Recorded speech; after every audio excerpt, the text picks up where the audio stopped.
Welcome back, everybody, to the A Little Less Fear podcast, the Dr. Lino Show. Today, I would like to welcome Bridgit Norris. Bridgit is a game-changing leadership coach who uses a conscious and ethical approach to help her clients achieve success in both their businesses and personal lives. She is known for her straight-talking, no-nonsense approach and her weekly community, the REVOLT Weekly, which serves as a support group for rule-breaking individuals looking for inspiration, guidance, and real talk. Bridgit is a leader of a revolution, and her community is filled with like-minded individuals ready to break free and create something extraordinary. Welcome to the A Little Less Fear podcast, Bridgit.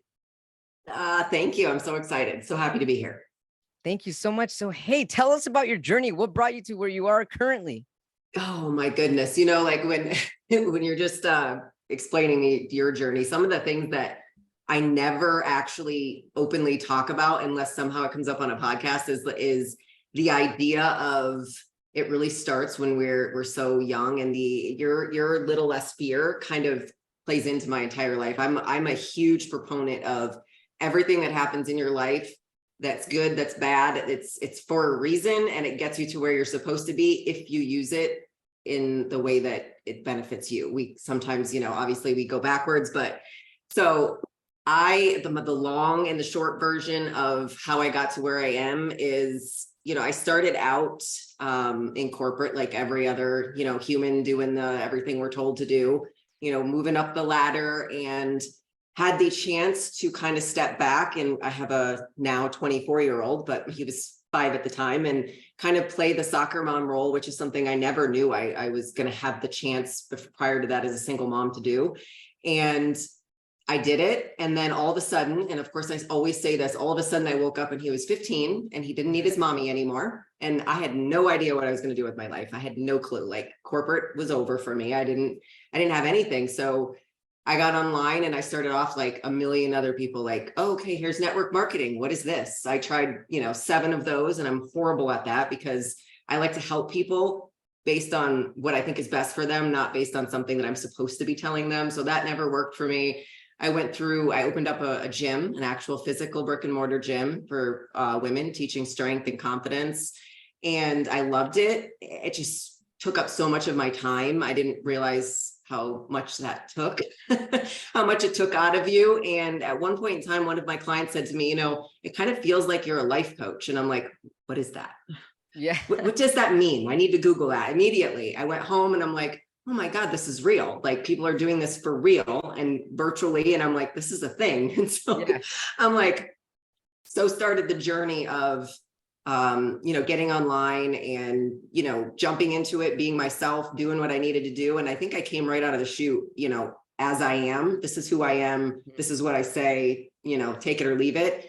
And I allowed the space over, 5 or 6 years to kind of eat me up. Like, I molded into what I was supposed to do, how I was supposed to speak and say. And I just woke up, a couple of years ago, and I was like, this has to stop. And I had to stop everything. What was that feeling, Bridgit? This has to stop. Was it because you felt inauthentic or you felt burnt out? What was this has to stop feeling?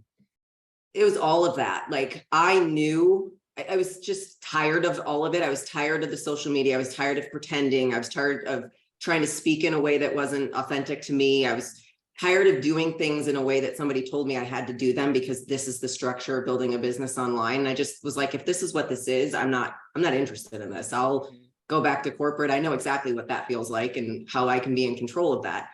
And so I stopped. I shut off social media. I ended my final coaching program and I stopped coaching for almost 2 years, and basically just committed to getting back to me. Like, I needed to figure out what happened. How did I, go from the rebellious little girl who never let anybody steer me in a direction other than myself to where I was at. Mm-hmm. And when I realized is after I went through all of that and kind of looked back at all the things that I lost through that, I realized how many other people are going through that in the online space. So that's what led me to kind of the revolt was like, it's my own personal revolt against everything that turned into, how do I help everyone else revolt against this? And how did that start to come together? that was a janky, weird process because you think about all the things that you learn and that you take in, and you know, you got all the programs you buy and the books you read and the Yeah, things so that you much. do, and you're like, I've consumed all of this. Like, what do I do now? And I just had to step back and say, what was the number one thing that I was missing? And I kept asking myself, like, I'm not good at anything. What am I good at? What am I going to be able to give somebody? I have nothing to give. And that was the biggest thing that struck me as, this is a chord that hurts. Like, I have nothing to give. It's impossible. Like, I had to get back to what are my strengths and how does that transfer to serving someone else? And that's where I started. And it started off really honing back into those things. And the things, and I realized those were things that people were telling me were negative. Like, I'm too masculine. I'm too type A, you know, you're working with women. Women don't want that. You need to be more feminine. You need to be nicer. You need to speak nicer. I'm like, I don't know how to do those things. I tried really hard, but it's not who I am. And I realized that by doing that, it wasn't serving anybody that came to work with me. It wasn't serving me. And I actually created better results for people when I was actually me, when I actually served them in the way that is true to me.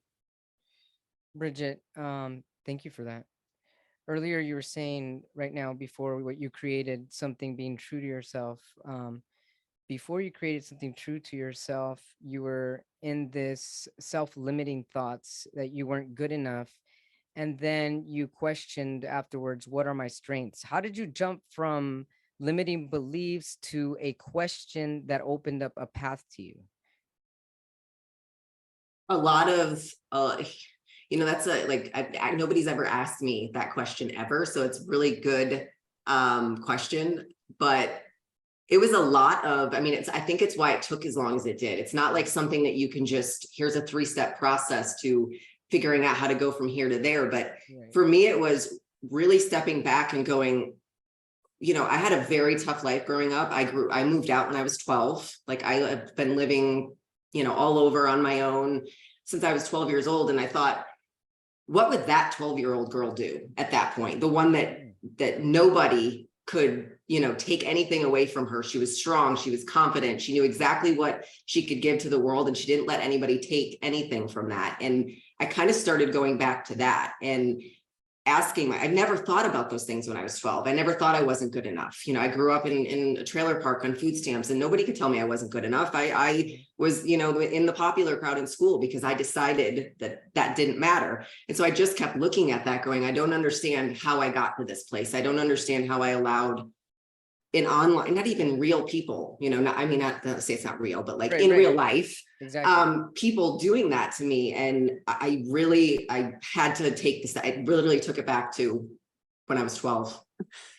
And it's not a really great concept or an answer, but I bring that to people when they constantly say that to me, like, who were you when you were 12? And let's go back and figure that out, because there's pieces in there. There's pieces of you that you probably lost along the way that are the most important parts of who you are. I think that's a fantastic answer, because this is what's true to you. And this is what's true to almost everybody, because when we are in our innate childness, that's when we're being true at the time. We don't have limitations. We're not afraid to be creative. We're not afraid to explore and to be imaginative and adventurous. And we start to lose all of these things when we go out in public and we become adults, and we start to gain other people's limited beliefs, and we adopt those beliefs, and we think those are our beliefs, and we start living a life that's not even true for us. So then you created something true for yourself after you went past these limiting beliefs. You went back to 12-year-old self, Bridgit. And how did you start to regain that 12-year-old Bridgit mentality again? It was starting to remind myself of, you know, the confidence that I had, the rebellious. And I think that was the biggest thing. Like, I kept telling myself, you were the most rebellious child. I can remember my entire since I was little, and I can remember people telling me, like, you are, you know, nobody can tell you what to do. There is nothing that anybody can say. I mean, even my mom, like, when I told her I'm moving out, I'm 12, and she's, there was no. There was no telling me no, because that's just how I was. And I'm like, who is that? Like, how do I get that rebellious spirit back? Yeah. At 44 years old, I can still be rebellious. It's not in the same fashion, but I want that back. So I started with that piece because it was so true to who I was that I knew that the confidence portion and that stuff would come in time, but I needed that part back because that's the biggest piece that I lost. Yeah, that's kind of like that power that you had lost. You needed to gain that 12-year-old Bridgit, rebellious. I'm confident. I'm going to make it on my own. I know I'm going to make it on my own attitude. Yes, 100%, 100%. So then you created something true for yourself. Tell us about what's true for yourself. Tell us about this creation. It's just a owning like the strength of how it takes you to get to be from, wherever you are when you started to where you are. There's a huge portion of that I think we don't own. We don't own how good we are at certain things. Like, so great. I was in corporate for 10 years before I shifted out. I was really good at a lot of things in there. And you think like, none of that's useful. None of that's useful in my coaching. It doesn't transfer over. And I'm like, you get to that process where you start to feel like I'm supposed to have some, amazing life-changing story that's this so epic that's going to help me make, the massive $10,000 months that everybody wants to make. Right. And when you feel like you don't have that, you feel like, I'm not good enough for that. And I just had to realize that I have so much to offer in the things that I have done and gone through and know. Not everybody knows those things. It's just like it's the most easiest reminder that unfortunately it gets lost in translation. And it totally gets lost in translation too when you're in corporate America, because you're checking yourself in a box that's specific to how they want you to be. And that doesn't allow your own personal creativity to come out and flow naturally. And so I can see how that could be really frustrating and also engaging and just upsetting. And there's no growth when you're boxed in. Well, the funny part about, my corporate story is that I started in construction. So not only did I want to be, I didn't want to start in a bank or in an insurance company like every other, woman at my age when I started. I'm like, I want to start in construction. So I started on a construction site in a trailer with, a bunch of men saying a whole lot of things that they shouldn't be saying in front of women, especially when I was 20.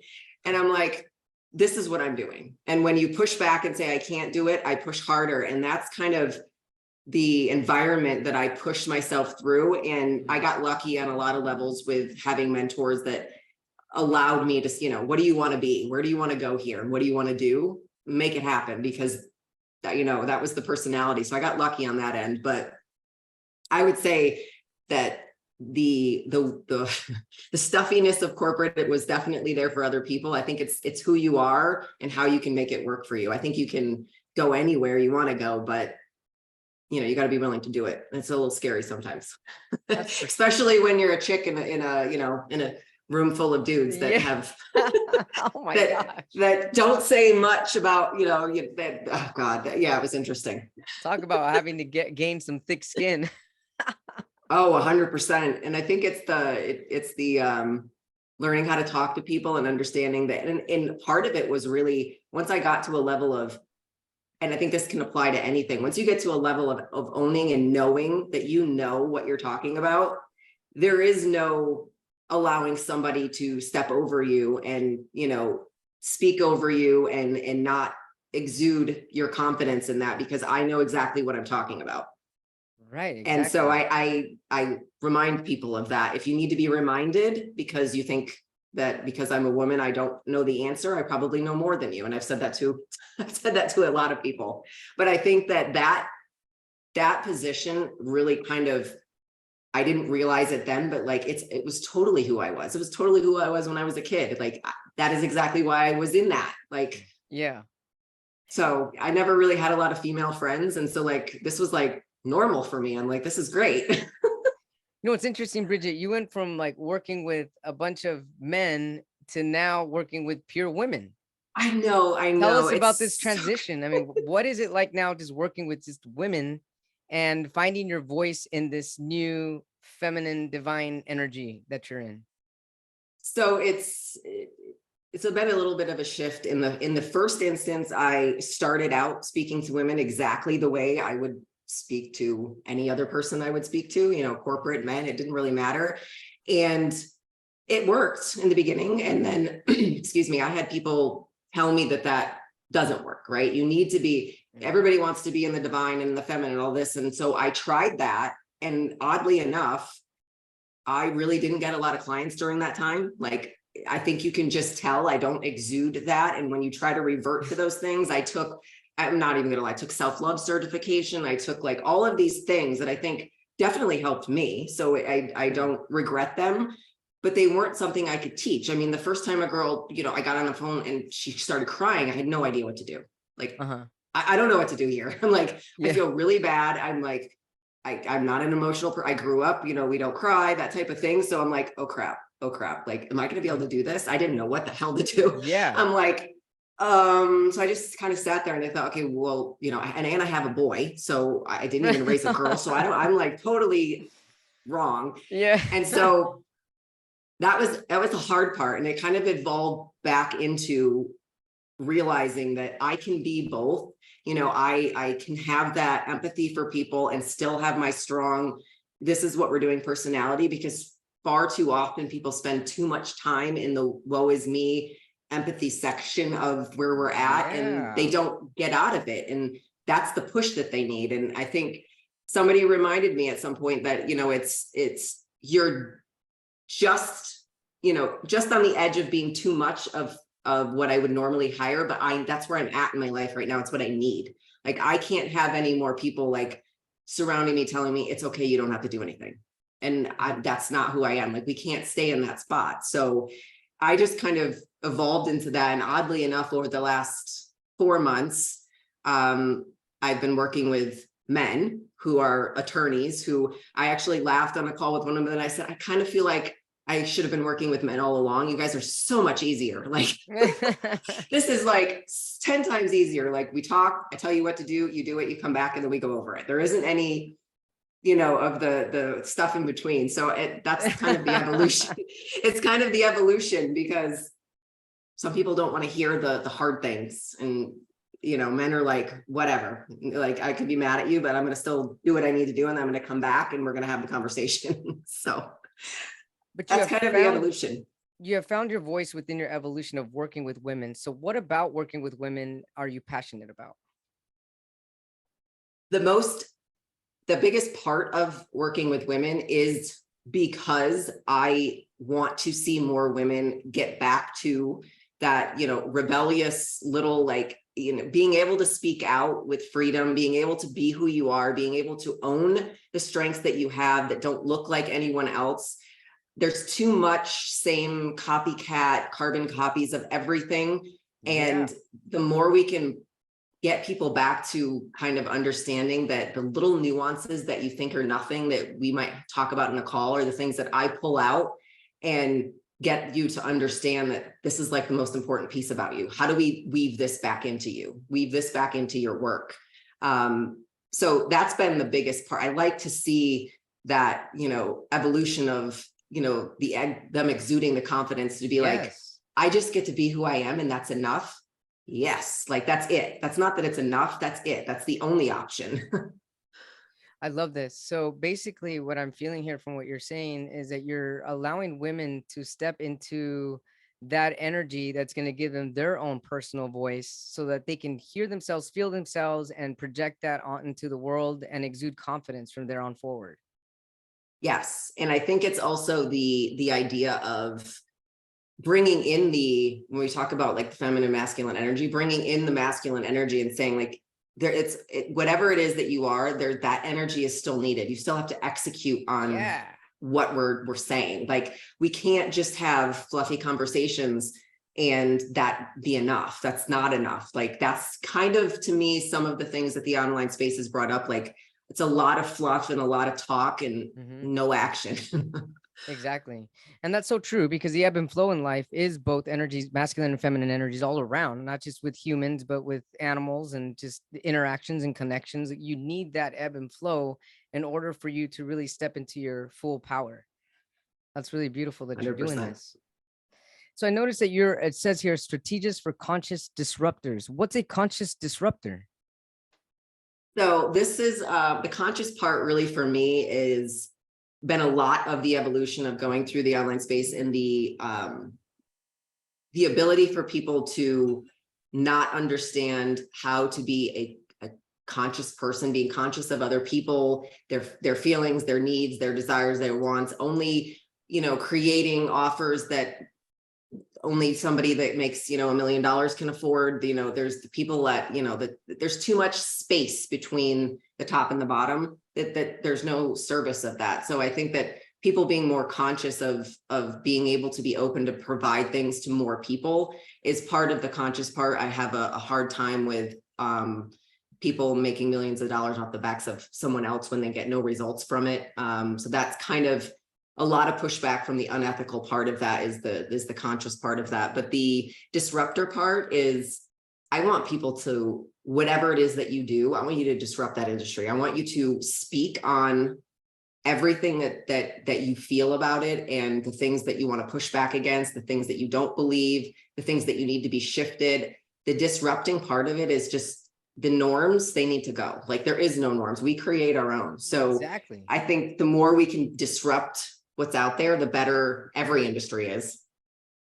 How does somebody disrupt something in a constructive, peaceful manner without being too bombarding? I think that speaking your truth is not bombarding at all. I think that if somebody speaks out against, something, whatever it is, they have a very strong opinion about something that's going on. I value that strong opinion as long as the way that they're speaking doesn't hurt someone else in any fashion.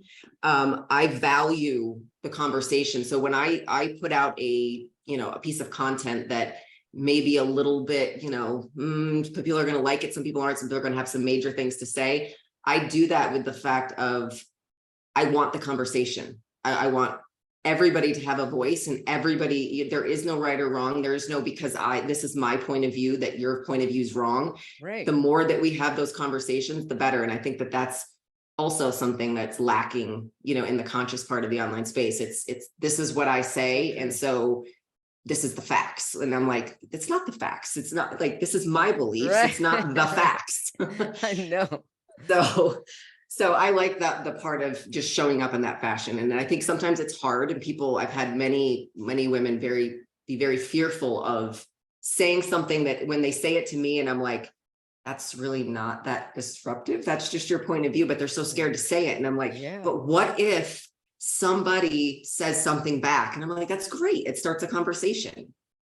Yeah, exactly. So that's a big piece of it. And I think it's when people think disruptor, even some of my last group of women, they were like, I don't really want to be a disruptor. I'm like, you're thinking of it wrong. Yeah. You're thinking of it wrong. I'm not asking you to show up and blow everything up. That's not what I'm saying. So a little bit of that is reining them back in with understanding what that means and what that can mean to them. That's awesome. And so you use a conscious and ethical approach to help your clients succeed, to achieve success in business and personal lives. Could you give us an example on conscious and ethical approach for them to kind of rise up in their current situation?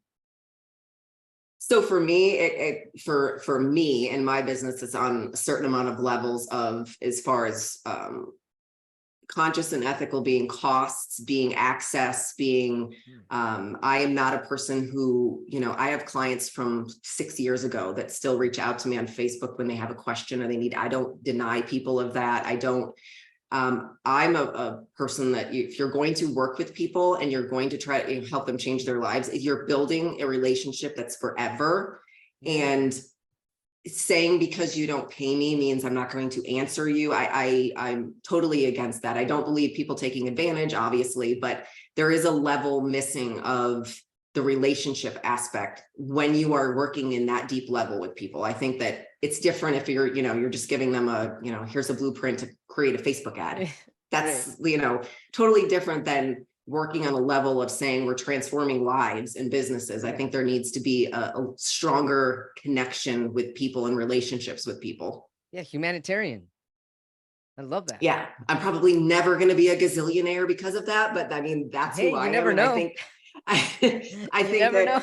that I've said that to a bunch of the last women that were in my group, that it's okay. Like, they're even terrified to say, I don't want to make $1 million, because that's not acceptable in the online space. I'm like, you can just do whatever you want to do. Like, do you want to do this for free? Do it for free. I mean, like, this Yeah, makes you happy. Like, there's so much negativity towards not, conforming, that's my biggest pushback. So understanding what it is, who you are and your strengths is one thing, but then like deciding this is what I want and owning that, and it being okay not to look like what everybody else has, and then going after it is the action part of it.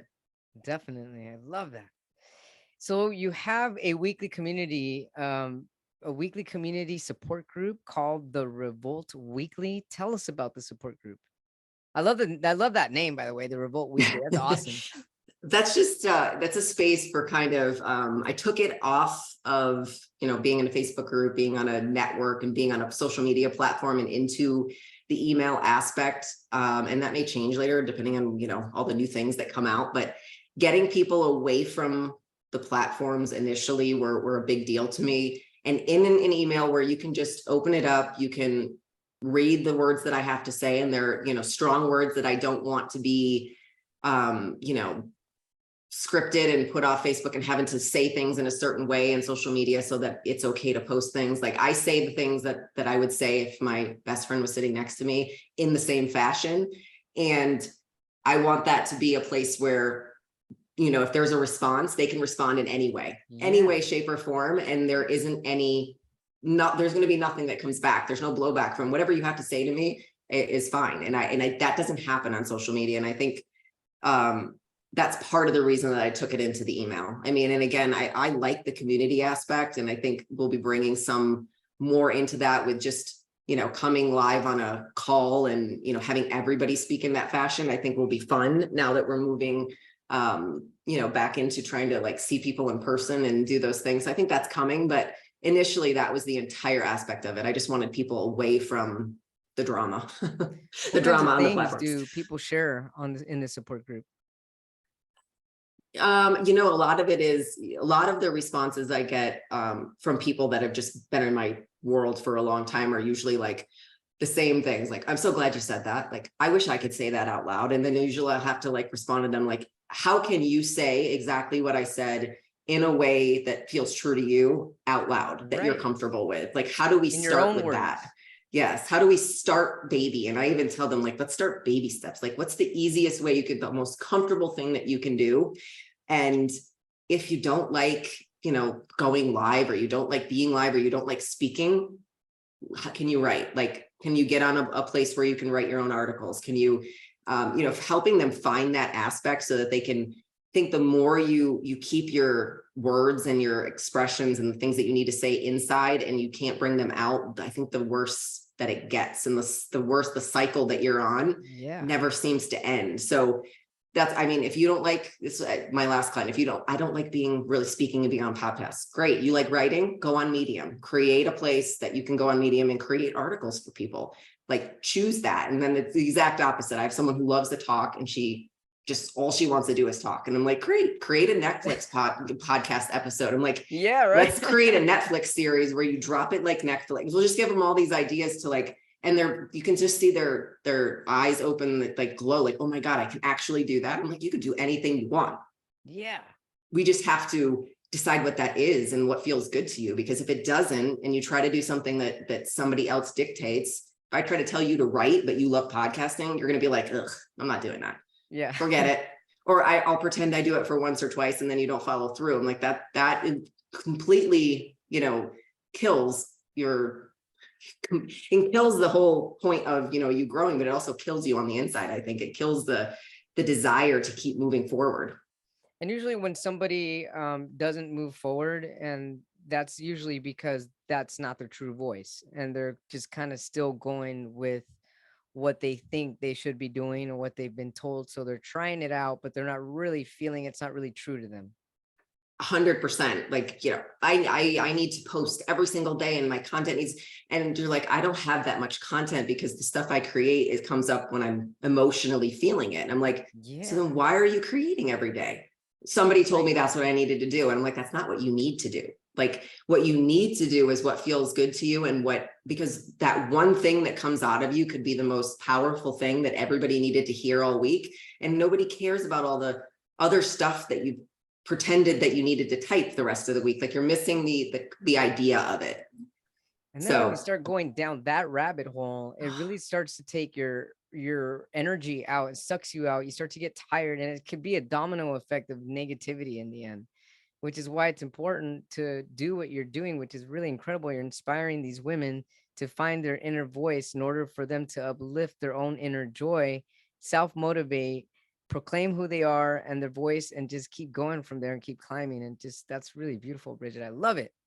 Yes. Well, I mean, that's like if you do, you can do the exact opposite. I did it, and I can tell you exactly what happens. I told you, like, it's horrible. And you end up in this hole of like, who am I? I'm horrible. I suck at all the things, and I don't know what I want to do with my life. And it's like, when you snap out of that, you're like, how did I even get there? How's that even possible? Like I should have never been there in the first place. So I think skipping all of that drama is 10 times easier. Definitely. So what are your goals with your business right now, with where you currently are? Oh, your long-term well, goals. Long-term goals. I'm currently in the process of, I think we talked about this, getting certified with flow certification. So flow state, so high achievers. And I always talk about like being a super athlete in your business. Like, how can you be in flow all the time? And the things that negate flow, the things that I think understanding flow in general. So that's kind of my main focus through the end of this year. And hopefully after that, we'll see how that turns into how I can help the larger community. And I think that's going to open up to both men and women.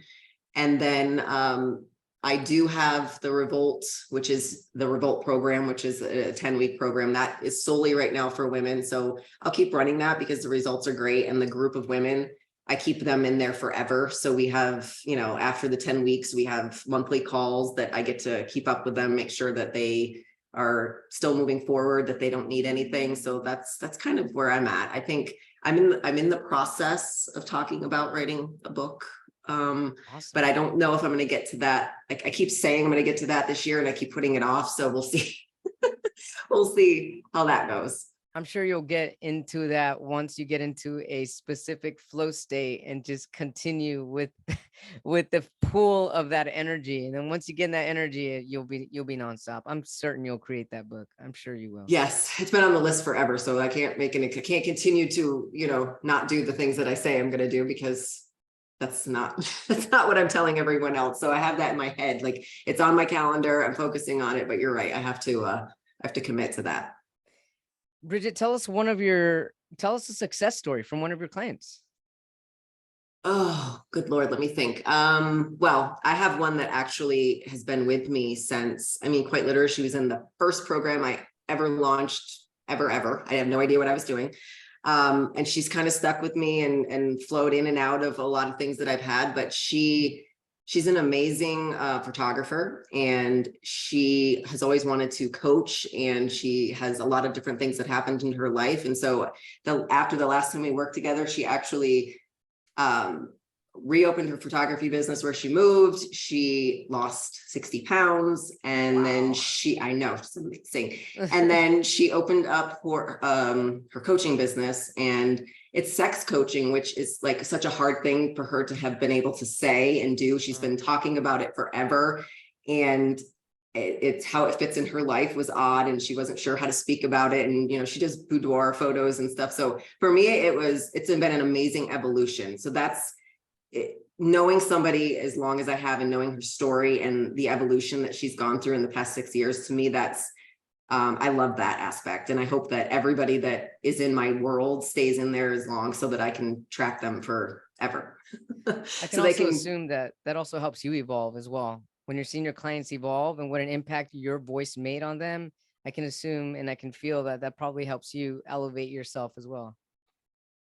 Yeah, it's just the feeling of like, if I if I did nothing else, if I chose to stop tomorrow, like that would be enough for me. Like there's just knowing that it's just that one person. I'm not even speaking about anyone else. Like I'm good with that being enough, because I don't need it to be, I would love to like change the entire world, but I could be a little realistic here and say, I like to change everybody in my world. So yeah, but it's definitely, it kind of helps me see how I can evolve and continue to evolve. Excellent, Bridgit. Bridgit, thanks so much for sharing your incredible energy. Bridgit Norris, everybody, the creator of the Revolt Leadership Coach and Strategics for Conscious Disruptors. Thank you so much for sharing all of your energy. Where can our viewers, our watchers, and our listeners find you if they need a leadership coach such as yourself? Yes. So it's pretty easy. It's Bridgit Norris, Bridgit Norris on Facebook and Instagram. I'm mostly on Facebook because my son tells me it's because I'm old and I don't do all the new things like the Instagrams and the TikToks, but you can still find me in those places. That's it. Awesome, Bridgit. Thanks so much. It's been a pleasure connecting with you. Keep going, keep flowing, and keep inspiring. Thank you. You too. Thank you.